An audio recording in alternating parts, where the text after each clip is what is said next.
Love songs. What comes to mind? Whether it's Sinatra, Etta James, Streisand, Roberta Flack, or Joe Cocker, memories are stirred by moments, experiences, times of closeness, intimacy, joy, hope, happiness. These are the things that envelop some of us when we enter into a romantic relationship. It's why we marry someone. Willie Nelson also wrote a song that says, well, sometimes it's heaven and sometimes it's hell and sometimes I don't even know. This seems to express the reality for many of us of our relationships on a day-to-day basis. And for many individuals, the positives can't manage to keep the scales balanced as the negatives seem to grow and multiply. Every case is different. Some are doomed early on, and the couple ends it within the first few years. And some persevere, trying to make it work, hanging in there, seeking a way to avoid what eventually becomes the inevitable: divorce. The first time I was married, I was 17. I had graduated from high school and was ready to take on life. Well, really, I was eager to get out of that house. College was not even thought of as an option in my family. And in 1960, that meant getting married. Some years later, I was the first one in the history of my family to be divorced. And that brought a whole new set of life experiences I had to take on. My mother railed and ranted at me for doing this stupid thing. How did I think I was going to get by? A divorced woman on my own with a young child to feed? And in some ways, she was right. I learned that a divorced woman has no credit. That went with the husband. Even if she had worked and helped pay the bills all those years, couldn't get credit, you didn't have any. And from that day on, my grandmother referred to me as poor little Jackie.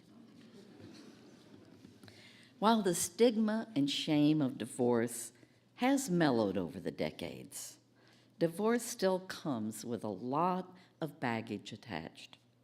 And often, there's a lot more adjustments needed than anticipated. Probably the most common feeling is anger. Anger at the ex-partner. Anger at their not trying harder. Anger at their behavior. Anger at the way they changed. Anger at yourself for hanging in so long. Anger at feeling dumb. Being used. Anger at being let down, being hurt.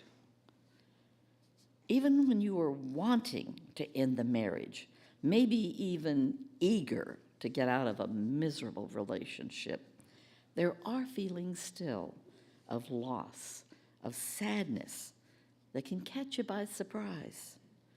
And if you were not the one that chose to end it, your pain can be compounded by feelings of abandonment, betrayal, and rejection. It became popular back in the 60s to go out with the girls or the guys and celebrate your divorce. Some even threw divorce parties. And you could purchase at the card store congratulations on your divorce to send your friends. But underneath the razzmatazz, there is usually still pain. Some are feelings of failure. What could you have done differently? Did you make a mistake by getting married? Or marrying them? But the real pain is not the ending of what the two of you had together.